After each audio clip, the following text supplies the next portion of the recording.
Hi, Sean Haynes with the Ag Center, your weekly update on beef markets and dairy markets here in California. Dairy prices settled in on the class blend price about $19.45 for December. Slipped a little bit on some weakness on the cheese side. A lot of influence coming from back east on these new plants coming on and expectation for lots of cheese volume. I don't see it with the amount of cattle we have and these other cheese plants retooling back out here. We'll have to see where that'll end up going.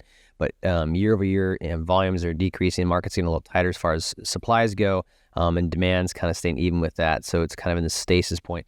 Butter hasn't changed week to week. It's about the same as before. Butter inventories have really come off. They were about 10% year over year up. Now they're down only 0.4% year over year up on a month-to-month basis.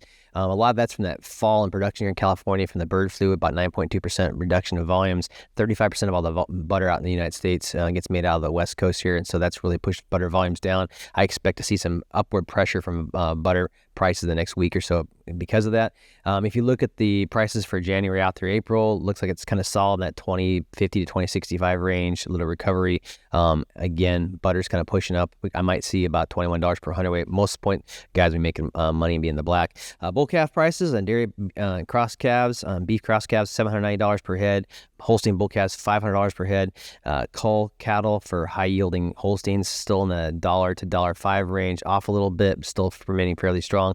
Feed prices really haven't moved up or changed a whole lot. We're kind of this lull part of the season where things aren't really going forward. But winter forage, about $5 to $10 a ton higher than last year in the field. Hull still solidly in the $85 to $100 range between north and south markets. And then bird flu is really still kind of hitting all these herds pretty heavy here in California, probably the biggest affected state in the union. It's so bad that we've actually declared a state of emergency here in California, with the state kind of worried about human to cattle transmission, which is, so far been proven very light, not a very big chance unless you're working on a dairy and exposed to the cattle, exposed to the milk, but still they're cognizant of the whole thing. So we'll have to see where that goes. And the long and the short of it, that's where we are with dairy and beef markets here in California. Thanks.